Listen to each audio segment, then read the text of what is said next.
love round here to show. You and I, we clearly know.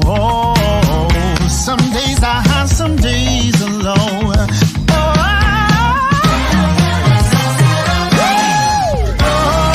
Everlasting love we can make. Come and share this great moment in my life. You know we can do that twice. Ultimately, I've got to live unashamed.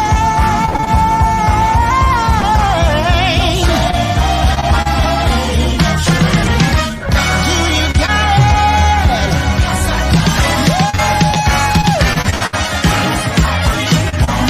Please, happiness. Anybody got it? Love, peace, happiness. Y'all listen, I feel good. Everybody say, I feel good. Yeah, say, I feel good. Everybody say, I feel good. Yeah, come on, let's take it home. Hey, ultimately, I got to live unashamed. Hey, do you got it? I wanna know, do you got it?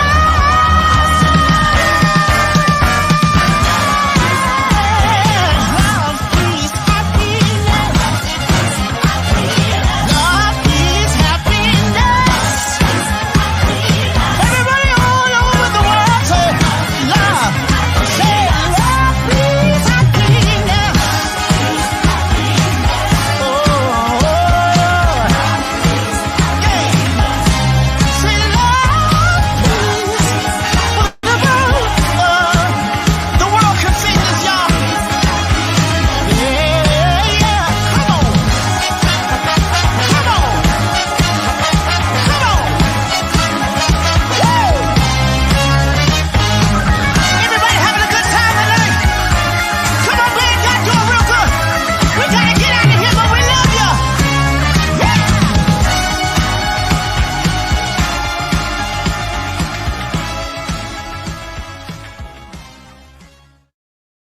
Love, peace, happiness. Everybody all over the world say love. Say love, peace, happiness.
Good evening, everyone, and welcome to PickEd Speaks, where Black excellence speaks for itself. I am Dr. D. I am DeAndre. I'm here for a second episode with you. I am so grateful to each and every one of you for joining us tonight. Listen, thank you all so much for who joined us for our season opener with Darren D. Henson. It was an amazing experience, an amazing show, and I'm so glad to have had him. We talked a little bit afterwards. He had a great time. He enjoyed the conversation. He enjoyed the comments from you all. And so again, thank you for joining us. And there will be more amazing guests, including the guest that we have tonight, who I will talk about and introduce in one moment.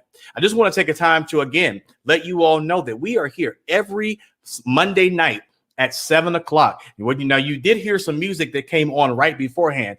That was music by Maurice Griffin, who actually will be on the show in a couple of weeks. I believe it's March 8th, I think it is. I think that's the show he's on, but be paying and looking for that. Be looking for him because he will be on the show talking about that song and other songs. And he'll be mentioning just some other things. And so, again, please make sure you're joining us for there. We have some other amazing people coming on.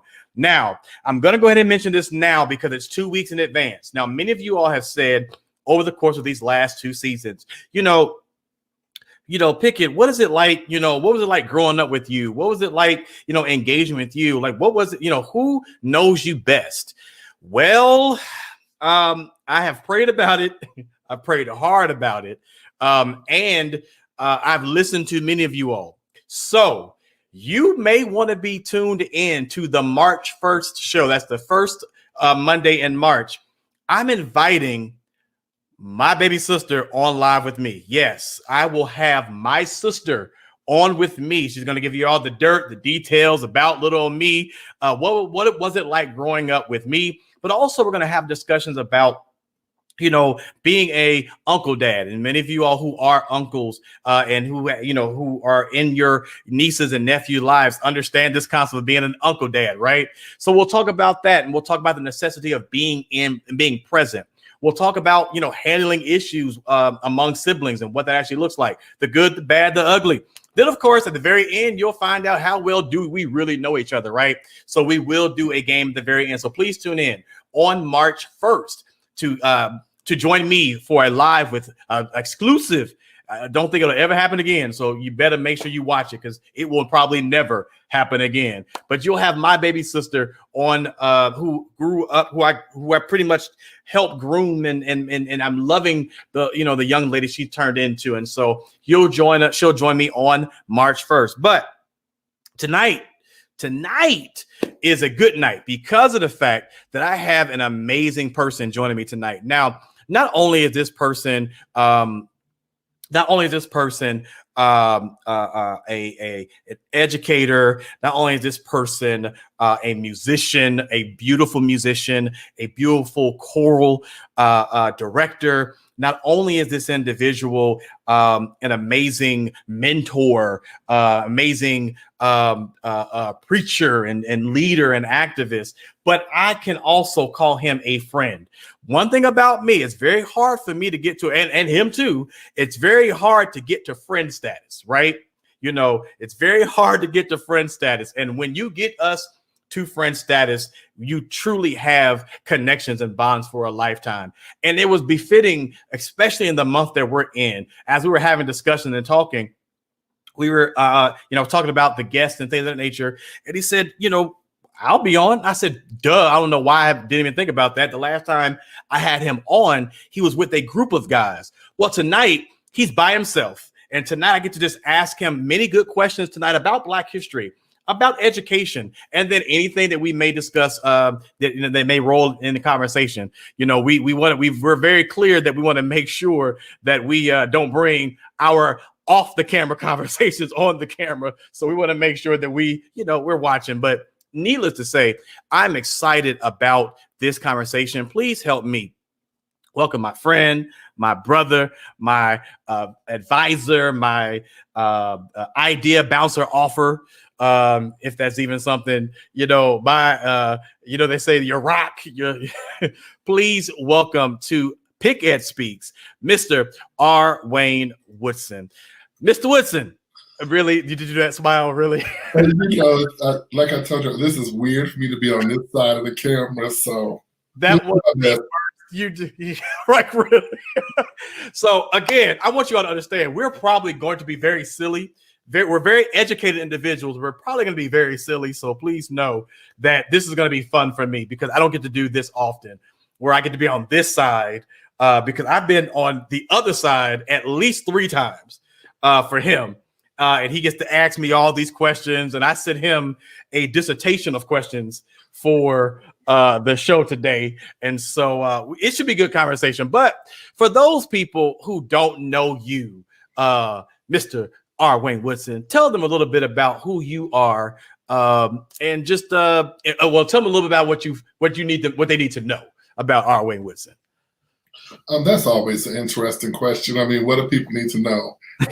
Let's see. So, since the topic is today, I am the great grandnephew of Carter G. Woodson.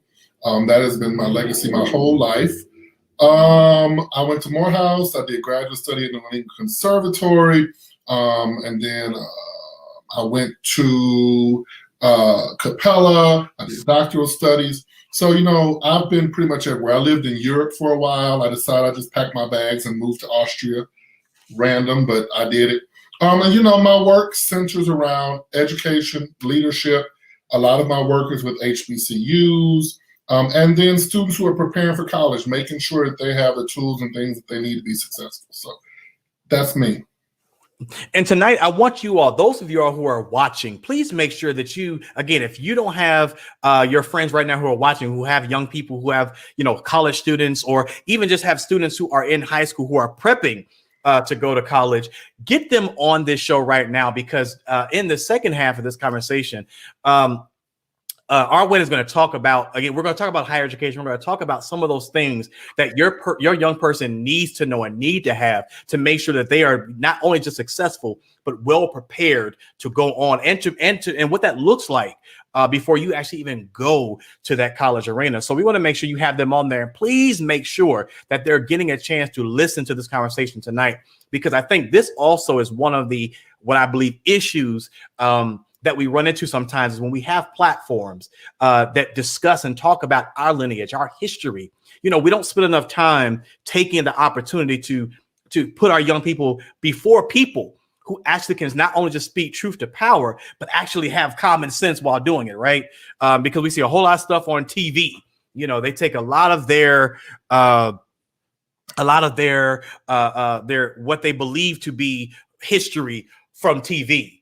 And there's so much beyond that. And so I want to make sure tonight that you all are getting all that we have. So I'm gonna pull as much as I can from Woodson. I'm gonna see as much as he'll give, and then I'll know after a while, like, okay, we got to give it up. He's given all he can. The guru has spoken. He has come from off the mountain, right? But I want to start because of the fact that you did mention, of course, being the great grandnephew of Carter G. Woodson, and you talk about that Woodson legacy and that history. What was it like carrying that name and that lineage, and knowing you come from that? What was it like growing up, coming and knowing that was the lineage you come from? So first, hey, Dr. Kirk, love your show, Five Guys on Live. I watch it every week. So Woodson, honestly, and being fully transparent, when I was growing up, I hated it. And I do talk about this some in my book, because I did not have a normal childhood. So when most children were playing in the summers and doing things like that, my family was traveling. So we were traveling to school openings and library openings and monument dedications. I would be sitting in these 2-3 hour luncheons and banquets, bored out of my mind. And so my attachment at that time was, this whole thing is a waste of time. I would rather be doing anything else. It really wasn't until I got to undergrad at Morehouse that I really started understanding what that meant. At that time, the Journal for the Association of Study of African American History was at the institution. I took Black history classes for really the first time in my entire life, official classes. And it was funny, I'm looking in this book and I go, well, that's my uncle. And so it was really at that point, and I was grown at this point, that I really started to understand the importance. And now that is a great deal of my work. Now, interestingly, when I was younger, my father did Black history talks and talked about Carter G. Woodson, and they favor a lot. Mm-hmm. But for me, it wasn't until I was well grown that I really started understanding. And then since that time, of course, I'm the one that goes to the banquets and the dedications and all. So at this point, it is just innately part of who I am. Mm-hmm. And with that, because a lot of, what was, I guess, now when you were in school, particularly in high school and even middle school, did people know that was your family, that people kind of understand? And then how did you have to, especially again, coming up from that and having to attend many of these different events and things of that nature, in grade school, did you have to defend certain discussions? Did you have to, correct certain discussions? Like, how was that actually being in grade school and experiencing Black History Month in school? Okay, so let me start by saying I didn't go to primarily Black schools. It was not until high school, when I got to Renaissance High School in Detroit, that I was really at my first Black school. I went to J.W. Pepper in Oak Park, and at that time, it was predominantly Jewish. I did middle school at Shrine of the Little Flower Catholic School in Royal Oak, predominantly white. I could probably count the number of Black people at that school. So I didn't have opportunities for Black history. I don't really think at either institution it was really even celebrated. My family did stuff. It's from Detroit. We were really big on Kwanzaa and things. But growing up, I had no point of reference except when we went to events, because, it was not the big to-do that it is now. We're talking about the 70s. And it wasn't until 76 that it was even recognized by a president officially.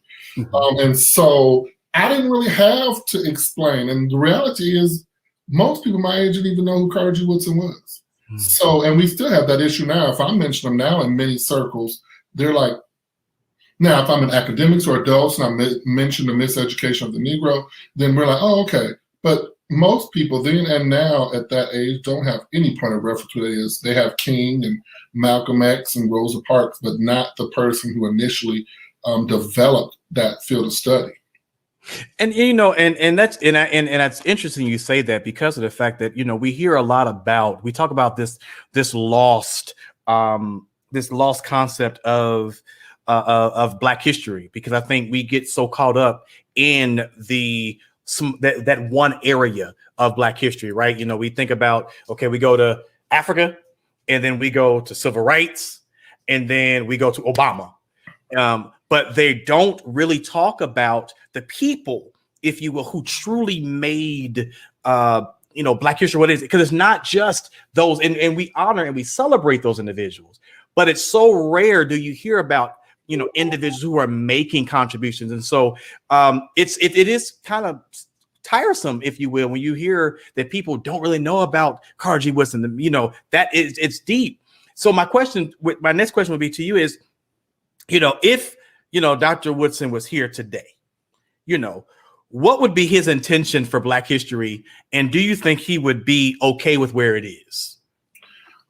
So I have to start that by saying his original intent was not what we do now. Originally, we were supposed to study the history all year. That's 12 months. And then that week in February, we were supposed to celebrate what we had learned throughout the year.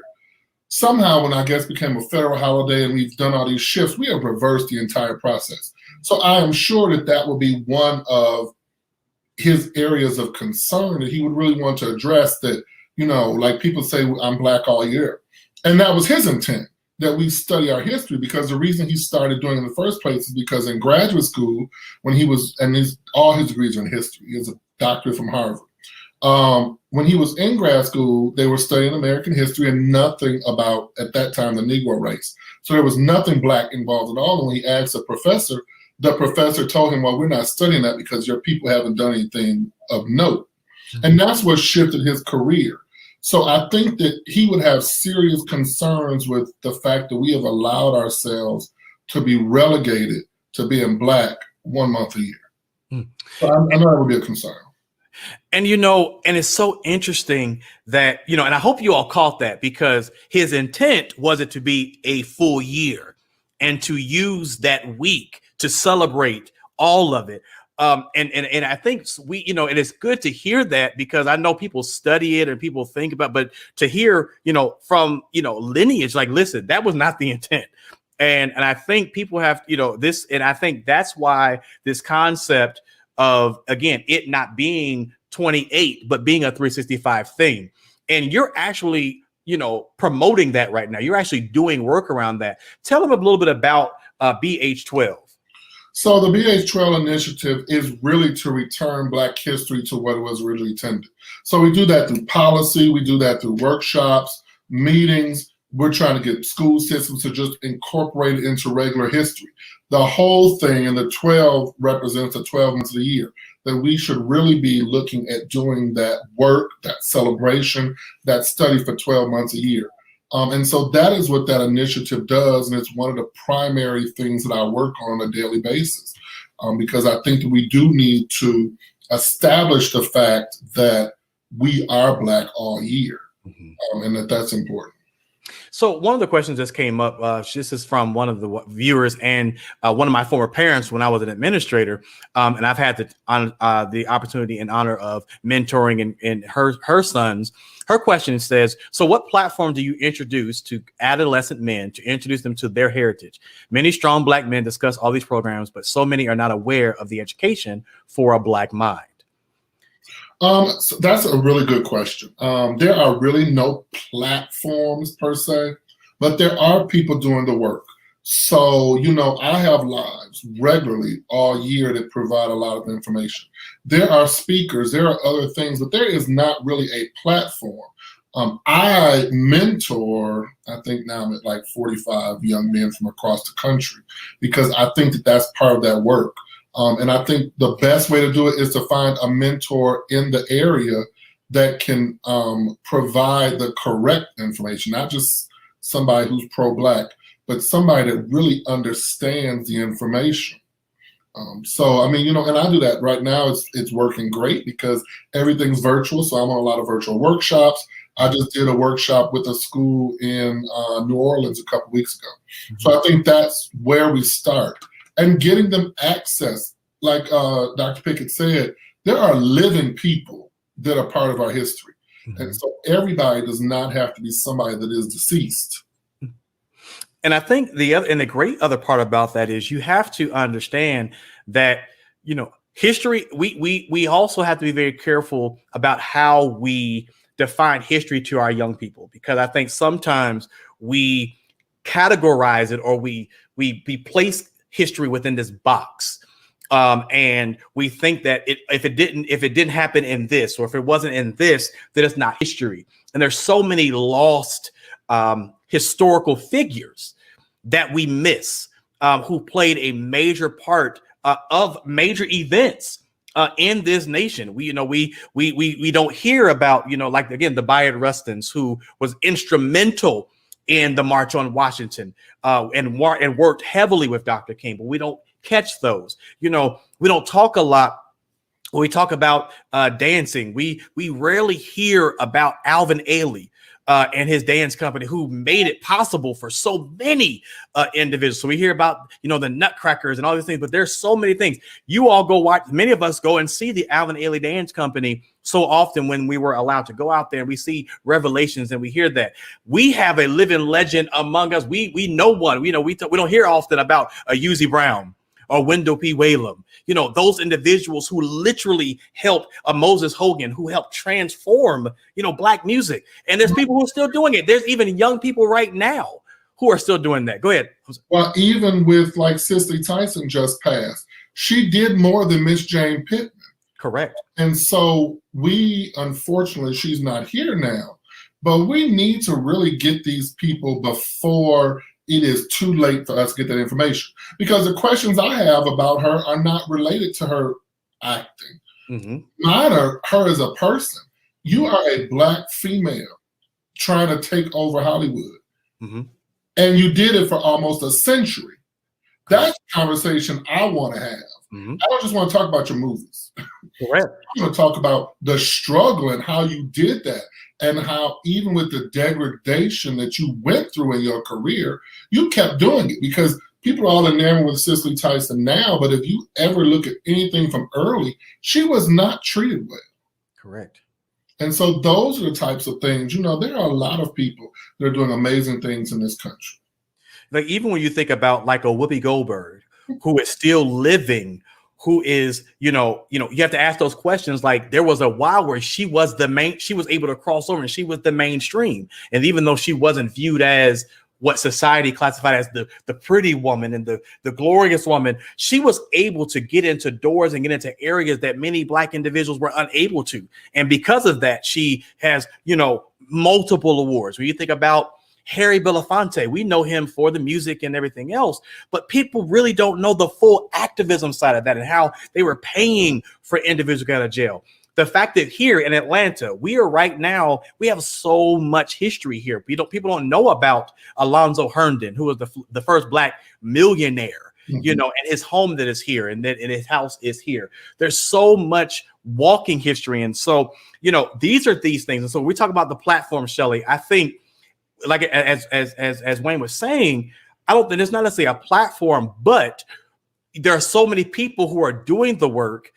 It's just our responsibility for us. It's our responsibility to elevate our voices. But in doing that, when we elevate our voices, because we don't have the bigger platforms like the Al Sharps and others, does not mean that we don't have the goods. We don't have the stuff. So you have to still support the work that we're doing.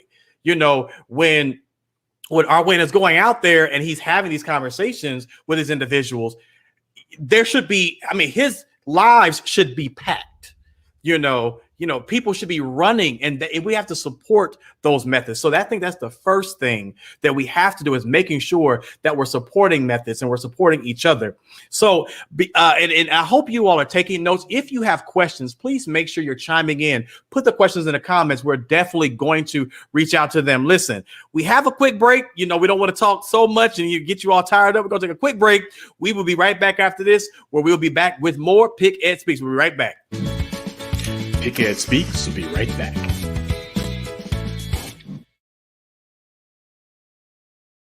Are your students ready to succeed? In a world of uncertainty, where it seems we are going through the motions of life with no direction, and our new norm and way of doing things have somewhat crippled the intimacy of our connections, while the government continues to transition. With time moving on, so are we at the For Better Futures Foundation, working with families in our community to redefine our norm, to engage our community through volunteerism, educational advancement, and family assistance. So, don't let time pass you by, but join the For Brighter Futures Foundation movement at www.forbrighterfutures.com.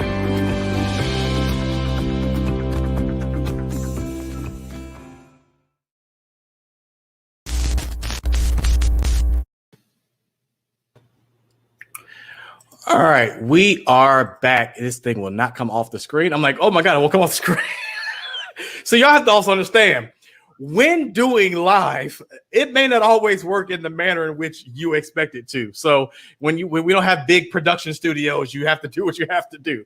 And so we're back live with, again, R. Wayne Woodson, talking about Black history and talking about where we stand. So I want to kind of push it just a little bit more, because we did kind of go into it. And I want to also delve into one area that we both are familiar with and we both love, which are HBCUs. You had the privilege and honor of serving in many capacities of an HBCU, and you've had the opportunity to watch and groom so many students. What can you dismantle, or can you kind of break down some of those myths or some of those rumors that people have about HBCUs? Things like you don't learn anything at HBCUs. You're not, as kids, young people leaving HBCUs aren't as prepared for the real world, or people who go to HBCUs couldn't get into other institutions. Could you dispel some of those myths and talk about what an experience at an HBCU could give a young person? That's a really good question. I feel like I'm in a pageant or something.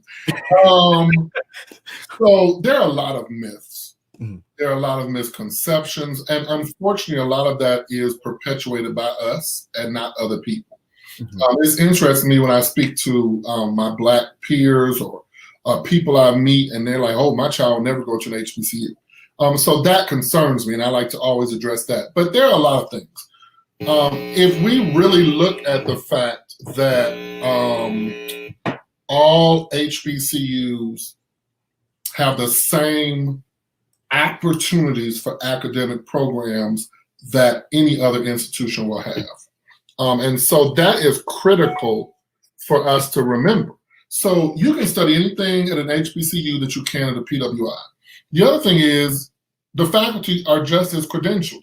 We have accreditation agencies that mandate and oversee the academic rigor of institutions. It's the same standard for all of higher ed. So they are meeting the same criteria as any other HBCU. Now, there are some additional things. I was very fortunate, and I'm always excited when students go to HBCUs because a lot of extra learning happens that is not in the classroom. So we learn how to interact with people. We learn how to express who we are and our Blackness and our intelligence. You are in an environment where, for some students, it's the first time that they do not have to justify being Black. You know, you do have a more hands-on approach to the education process. You know, faculty know their students. Faculty go to their student events. It is, in most cases, even in some of our larger institutions like North Carolina A&T or North Carolina Central University or the Southern System in Louisiana, it is a family atmosphere where everyone on that campus is invested in you being successful. And I have gone to several PWIs. They are mostly invested in us completing degrees. And so there are major differences. And, you know, we need to remember that a majority of the people in our communities who doing the work, who are doctors, lawyers, educators, went to HBCUs. And sometimes we brush over that. I mean, look, the vice president is an HBCU grad. So there are a lot of things, and Stacey Abrams, who shifted Georgia and really aided that work, as a Spelman grad. So I think we need to, and I just had a meeting earlier, do a better job of narrating our own story. Mm-hmm.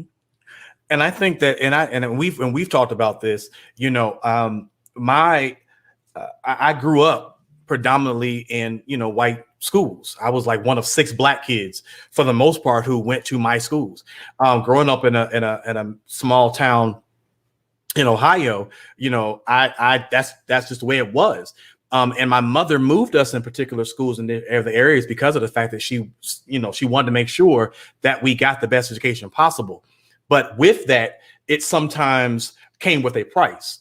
Mm-hmm. And being the only Black kid, you know, in your class, and then of course having other Black kids who were there, but them also still struggling, trying to learn their own identity, you know, that was kind of hard within itself. And so when I did, you know, I was going to go to Ohio State University. But when I did, you know, when they weren't giving enough money and everything else, I made the conscious decision. And I ended up at Morehouse. And when I tell you, for me, it was one of the best experiences in the world because I learned so much about me just as a young Black man. And we were talking about earlier, you know, we got militant at times because you think you're going in, you're going to get, you know, you're going to get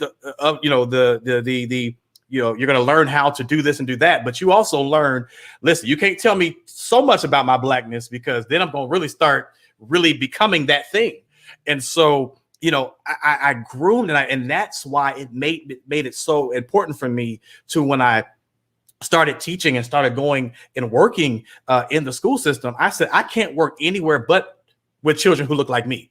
Like, I have to make sure that those young people, you know, understand who they are.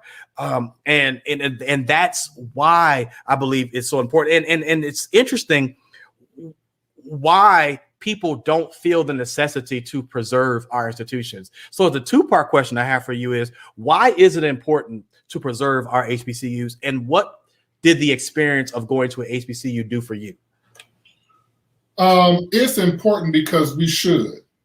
I mean, and it's a simple answer, but it is our responsibility to ensure that our cultural heritage and our institutions of importance are sustained and promoted. That is our responsibility. We do the same for our churches. We do the same for our families. It is no one else's responsibility to ensure our institutions are able to make it.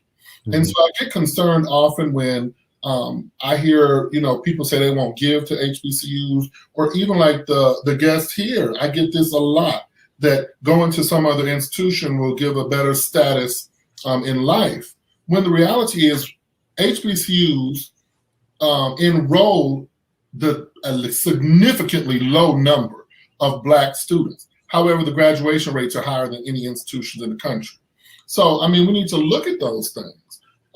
And so going to Morehouse allowed me for the first time to see Black males who were smart and it was okay. So I was highly intelligent, not to sound arrogant, but I was highly intelligent for most of my life. But I had to dumb down my intelligence so that I would not be harassed, so that I was not called a nerd. And so when I got to Morehouse, it was very interesting to me that being smart was popular. And everyone on the campus was trying to be smarter than everyone else. And to see that among Black males was a complete culture shock for me. And to have all of these Black males in leadership and teaching, I didn't have my first Black male teacher until I was in high school. And I had three. One taught physics, one taught English, and one taught Spanish. But prior to that, I had never had a Black male teacher. So the entire experience gave me a level of confidence that when I left there, I could go into white spaces and be okay. Because I did not graduate with any experience or understanding of being inferior. I understood that I know what I know. And when I go into spaces, I can be Black, male, and intelligent, speak for my people, but also understand what's going on in the space. And I don't think if I had gone to another institution that I would be as confident in many ways as I am. And as young people are making these decisions, and a lot of them who are some of the parents now, I actually have Shelly actually has a high school senior who attends South Atlanta High School right now. But I believe Shelly, he is settled on the institution. I believe he chose a HBCU to attend over many other schools. And I was very happy about that, by the way. But there are so many young people who are walking right now and who are trying to figure out what they're going to do. And there's so many young people who may be watching right now and they're struggling because of the fact that, they're torn between what my family's saying, maybe I should go here, especially if it's not, lineage or legacy, right? If it's not, my family went to HBCU, for many of those families, it's like, all right, cool. That's where you're going for the most part. Then you have the families who say, well, if my money's going, you're going where my money's going. Then you have some families, who, because education has not been fully prevalent in their home, it's hard. What would be the one thing you would say to that young person who may not have had that, whose family, that's just not what they know, and that's not where they are? What would you say to that particular young person on how they can maneuver through this process to making the best decision for them? So let me say I was one of those young people, and although it was a while ago, I was one. All of my mother's 5 degrees are from PWIs. My dad went to community college for a while, but he had to work. So he withdrew. So I was one of those people whose parents did not have a point of reference for HBCUs. But I was fortunate that the choir director, who's my godmother, Nina Scott at Renaissance, talked to my parents. Because my parents were dead set against me giving up a full ride to this PWI to go to an institution where I'd be trying to figure out how to pay for it.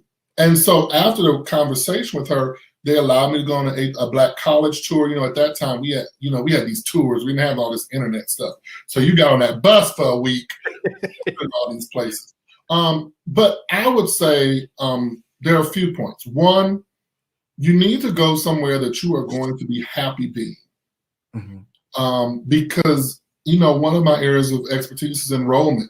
And we have a number of students that quit because they hate where they are. They hate the institution. They don't have enough support. It's great that many of our PWIs have these Black student unions now, but that is not the same as being culturally inclusive in the entire campus. So, and you need to go somewhere and you need to try to have a conversation with your parents or bring in an advocate. I have spoken to many students' parents that I have never met because I'm data driven. And most parents, if you present the data to them, the success data and the rigor data, then they'll be okay. And the challenge a lot of our young people face now is that we have a majority of our students whose parents didn't even go to college. So the first conversation is the relevance of college because, everybody's on this entrepreneur kick right now. I'm an entrepreneur. It is not easy. And if we focus all of our young people on those careers, what we're not going to have is any Black doctors, any Black lawyers, any Black people doing this research, because you can't just walk into a courtroom and say, I'm going to defend this person. I'm the defense attorney. And so if we keep shifting all of our students away from higher ed, then we are going to have a gap internally in our culture. And it's interesting you say that because of the fact, and I want to give a shout out because it's something about, for some reason, those choral teachers, because it was my chorus teacher who talked me into going to an HBCU. So it was Garnetta Penn at Mays High School. So she was like, listen, you need to go here. She was like, you're going to Clarkland University. And Dr. Mr. Halsey at the time was the choral director. He said, you're going to be in the Philharmonic Society. You're going to get there. And then from there, I started auditioning for places like Jackson State because I was also able to play piano and play trumpet. And so, I was, she taught me how to, because that was also my family. I didn't come from a long line of college graduates. That's just not what we had. Some here or there, and none of them went to an HBCU. My uncle played football at the University of Arkansas, and then went to the Air Force. And a lot of my family was military. And so they weren't really college, they were military. And so not having that, we just kind of knew what I knew. And again, I was on my way to Ohio State because that's what I knew. That's what we know. Not even realizing, and that's another thing, not even realizing that I had one of the oldest HBCUs and, there. I had Wilberforce, not even realizing that I had Central State there. I had Wilberforce. I had I was in the bubble of close HBCUs. And so not having that experience. So with that, I kind of want to take that back with that though, and talk about those HBCU experiences. My background obviously was K-12. And so, now, there are teachers and there are educators who are moving more towards highlighting and showcasing, where they went to school and things of that nature. How do we get that how do we get those conversations deeper into K-12? How do we get those counselors who weren't necessarily HBCU? Because I know your story about your counselor, and I really want them to hear that story as well, because of the fact that there's so many people who are in these systems who are unfortunately the hindrance of our young people. And so how do we get the proper people in those areas, but for those we can't get them in, how do we change the narrative in that K-12 system, particularly the high school system, to getting those young people possibly looking more at HBCUs? And then, of course, in that process, tell your counselor story. Okay, so I'm going to be slightly direct. Mm-hmm. I think the way we do it is to stop letting ignorant people lead our young people. And then that's the case. I have so many students that I work with whose counselors tell them that they're going to receive an inferior education in HBCU. Why would you give up this opportunity to go to a PWI when to go to an HBCU when you have this wonderful opportunity to go to a PWI? That is ignorant. We cannot continue as a people to degrade and demean our own resources. And we see that just across the board, this mindset that, if another demographic says something, then it must be true. That's not the case.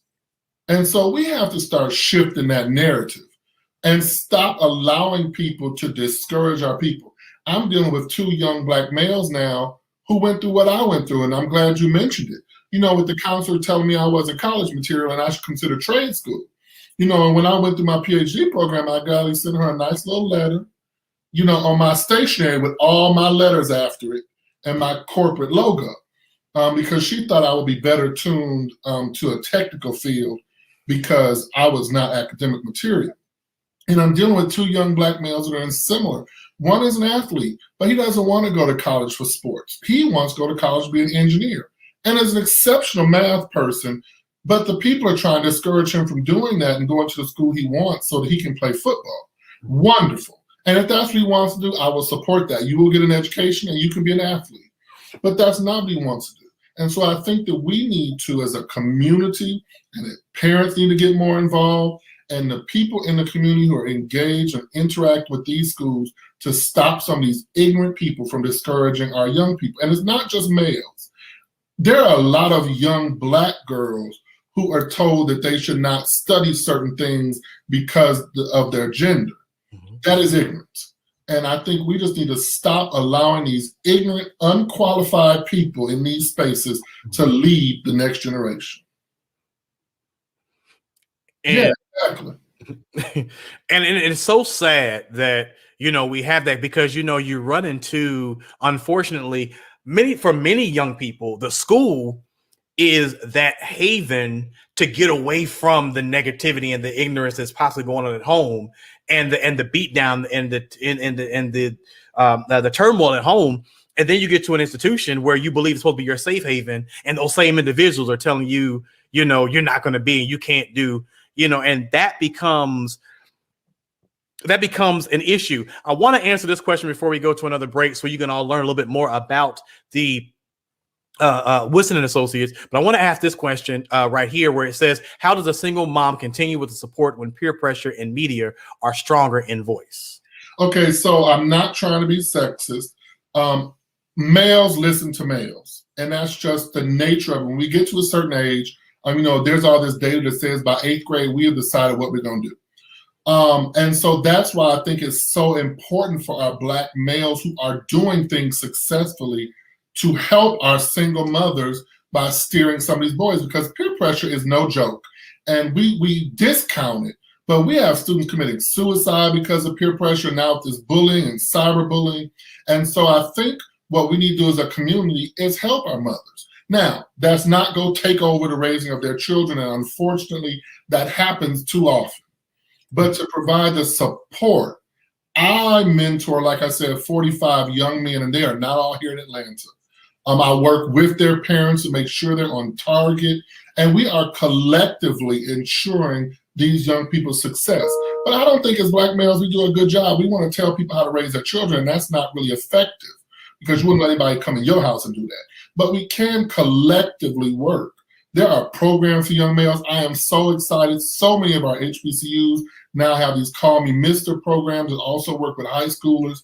And so anybody can always reach me, and I will do whatever I can to provide resources. And there are and we'll make sure again, we will make sure that his information you'll get at the end. But we also want to, for a moment, show you just a little bit about what he does and what Woodson Associates does, so you can kind of get a better understanding and get information. So we're going to take a quick break so you can actually learn just a little bit more about. It's not a whole lot, just a little bit about what Woodson Associates does, and then of course. But feel free to go to the website. All right, go to the website.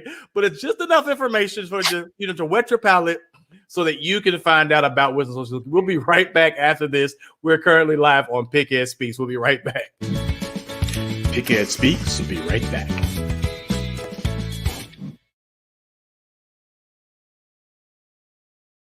Are your students ready to succeed in today's changing environment?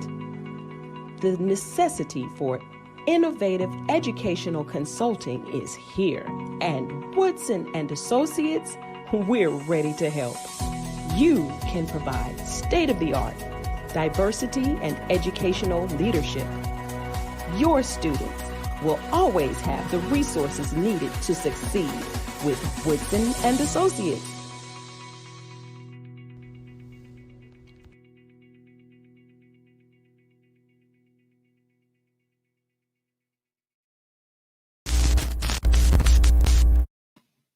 All right, so we are back. So please make sure that you are going to Woodson and Associates to learn a little bit more about what they do, because actually he has so many things that he does and he provides to the community. I mean, you're talking about, they talk about financial aid, how to actually, and we're actually going to talk about that briefly in a second. We talk about financial aid. We talk about what it takes to make that extra oomph to that essay. We talk about, choosing the right majors, choosing the right school, making sure that you understand, and this is another thing I love. They talk about, and this is something that I was going to bring up. They talk about making sure you go where's best for you, not where's best for everybody else. And so I want to make sure I am addressing the parents that are on this screen or lit on this live who are watching. Please make sure that you're listening to your young people. Let those young people go to the institution where they feel that they will be best suited, making sure that they are comfortable. It ain't, well, you're going to go where I go. No, you got to make sure that you allow those young people to, because they're going to be ones going to the institution. And wonder why you take out these loans and everything else. You took all this money out, and then when they find out they don't want to go there anymore, and now you've wasted a year, where they could have actually been somewhere where they wanted to go. And I just want to, before we go on, I want to acknowledge my new intern from Morehouse, Tyrese Goldsby, who did that commercial for our company. And so that is just some of the stuff that our young people can do at our schools. Right. And it's like you and I love the fact also that we and when we talk about Black history, we talk about HBCUs. The great thing about us is we're so diverse in many areas. People pigeonhole, and they put, again, people who go to HBCUs in certain boxes. Immediately when people think about Morehouse, they think you're automatically a preacher, not realizing there's more to Morehouse than just preachers. They actually, even though they didn't necessarily have a school of education, there were quite a few teachers that came out of there because there was a consortium that was there in the AUC, that if in essence that you didn't necessarily have the institute, the program there, you can go to Spelman or you can go to Clark, and vice versa. And Morehouse now is producing many of our engineers, scientists, and people who are running these Fortune 500 companies. Morehouse's business program is no joke. Mm-hmm. And I was reconnected with Dr. Belinda White a few months ago, who's written a major leadership book, who was there when I was in school. And the course that she and then Miss McLaurin taught, Leadership and Professional Development Seminar, prepared me for going out into the corporate world. And I sometimes am concerned that we don't do enough in that transition, preparing our young people to leave the theoretical study and move into tangible, active work. And Morehouse did an amazing job of that. Now, sometimes I didn't like it. And I have to be honest, sometimes I wanted to leave me alone. But I'm glad that they pushed me, because it also allowed me to realize that all I could achieve. Mm-hmm. And you think about, again, all the other schools where people go, and you think about law, you think about things of that nature. Well, you don't necessarily just have to go to Harvard Law and Yale Law. Let's be very mindful. Not only did we have a Supreme Court justice who went to a law school that so happened to sit on, there was a Black man, we actually now have a vice president who went to an HBCU, wasn't necessarily a law school, but went to an HBCU. So Howard has produced amazing. You think about aeronautics, you start thinking about that. You think about Tuskegee, and you think about things of that nature. We think about engineering. You think about North Carolina A&T. When you think about agriculture. Even with medicine, we have 3 Howard, Meharry, and Morehouse School of Medicine that are training people. And it's interesting that if you look at those schools and those programs, the diversity, which says that other people are starting to understand the importance of our schools more than we are. Morehouse School of Medicine, they graduate so many diverse ethnicities and demographics that it is amazing to me. Yeah. And so other people are starting to value the importance of our schools, sometimes at our own detriment. Yeah, and when doing that, there's sometimes where our young people, they our young people don't always set themselves up for success in the best way possible, not because they don't have the ability, but sometimes they just don't have the understanding of how they can get there. So the final two questions, or the final little discussion I want to have with you is this. A lot of young people have this misconception of what college is before they get there and when they get there. And sometimes they underestimate, if you will, what it takes to actually get there. Really quickly, can you discuss with us kind of some of the, being someone who was on the side of entry, when students are trying to get in, have to look at essays and having to listen to interviews. What are some of the misconceptions and some of the mistakes our young people make before they even step foot on the campus, or before they even get an opportunity to come to the campus?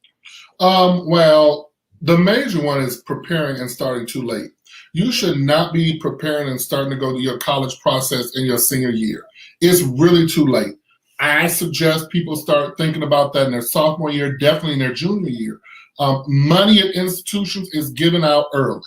And once it's gone, many institutions don't have anymore. So if you're going to need scholarships, be that athletic scholarships, academic, whatever, you need to start that process early. The other thing is, do not submit documents with errors on them. Most schools receive more applications than the students they would ever be able to admit. And so when there are challenges and things, that push you into another pile. You want to have an application that is so good that they're like, oh, well, we want this student. And then most schools will work with you. The other thing is, if you are having issues, like I always use this transcript issue, if your grades are concerning or you don't think they're up to par, if they allow you to write a statement, address that in your statement, explain what happened. Sometimes it's like family trauma or injury or death. Put that out there. I always tell people, air your dirty laundry first and don't let anybody come find it so they can use it against you later. Mm-hmm. But your grades are important, and whatever anybody tells you, that all these things about your full packet and all of that, that's wonderful. But at the end of the day, the number one factor are your grades. Because right now, because of COVID, many schools aren't even requiring ACT and SAT scores. So what other data do they have to use? That transcript, your grades. Do well in your classes. You cannot correct bad grades after a certain point. You can't, in your junior year, have a 1.9 and then say, well, my senior year, I'm going to get all these high grades and I'll have a 3.0. That's not possible. The math does not work. So those are some of the things that, people need to focus on. And bring your parents into the process. Don't exclude your parents from your college selection process. And it's very key. So the last question, the very, very last question I have for you is, when we think about where we are, and this is the culmination of the whole conversation of today. When we talk about where we are as, just in general, where, when it comes to Black history, when it comes about us in essence, what would be the one thing that you would want to leave if you had to leave here tomorrow? If you left this earth tomorrow, what would be the one thing that you would want to say as pertains to where we are as a people and what you want to see for us moving forward? I would really like to see us unify and do the work as a community. I was inspired this past summer with the Black Lives Matter movement, because the diversity of the people out there was empowering. But we can't, and I just said this the other day on my show, we can't continue to wait for a movement. Mm-hmm. Like, we need policy change. We need to make substantial changes in our culture to push our people forward. And, Carter Woodson has a quote that, and I'll summarize it, just says, Negroes, and that's what we were called then, cannot expect to move forward if we are relying on the hand of our oppressors to feed us. We have to unify and push our own society forward. I grew up in a Jewish city. I am impressed with the way that the Jewish community works for themselves, promotes their culture, it's ingrained in their daily lives, have businesses, ensure that their communities, not just their nuclear family, but that the community has the resources it needs to be effective. And I think that would be the thing I would leave with. We have to move beyond just looking at ourselves and our family and our home and seeing how we can impact in a positive way our community in general. Well, listen, we can go and we can talk forever. We'll probably talk more after this, but we know that, again, I'm just thankful that we were able to have you. As you can see, I am being interrupted by my dog. This is again becoming a norm, unfortunately, on many of these lives. So I do apologize for that. But please tell the people how they can actually reach you. Okay, so the easiest way is my website, rwaynewoodson.com. The links to all of my companies and programs are there. Anything you need is on that website. And then the company website is WoodsonASSOC.com. The best way to reach me is always email. I get a lot of phone calls and I'm often not able to answer the phone. But if you send me an email, I am quick, and DeAndre will tell you, I would respond to an email in the middle of the night. But those are two ways to reach me. And then on your screen, Dr. Woodson 2020, that is my handle, my name on all social media. So if you type it into Instagram, YouTube, all of those, that handle will get you to me.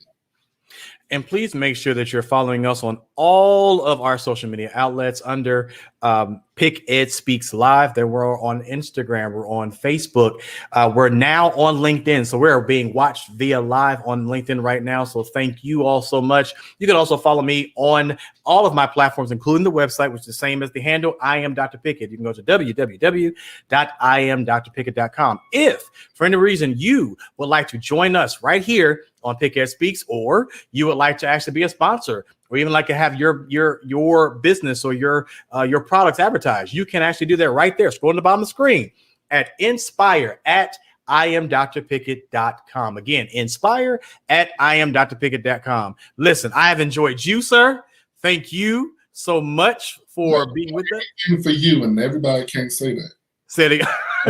Anything for you, and everybody can't say that. Listen, thank you for joining us, and thank you for watching. And for those who are watching by replay, thank you so much. Listen, if you want to do a recap with me, we do a recap every Tuesday. Yes, we do a recap tomorrow, every Tuesday at 12:45 p.m. because we do another broadcast at 1 o'clock. We do a replay at 1 o'clock on Tuesday. So please join me tomorrow at 12:45 for a quick recap of this discussion and just what we may have. I may catch some questions after we log off. So some of you may actually reach out to us afterwards and may have some questions that didn't get answered. And so I want to make sure we do those recaps. So again, join me right here and on LinkedIn and all other social media outlets at 12:45 tomorrow for another episode of our recap.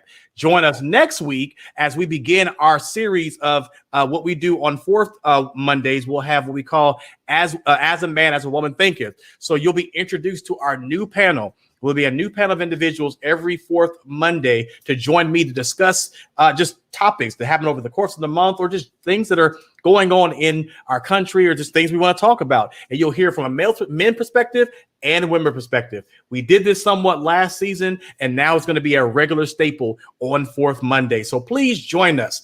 If you have questions, if there's things you want to discuss, still send it to that same email as well at inspire@iamdrpickett.com. Until we meet again, I am Dr. D, and this is PickEd Speaks, where Black excellence speaks for itself. God bless you and good night.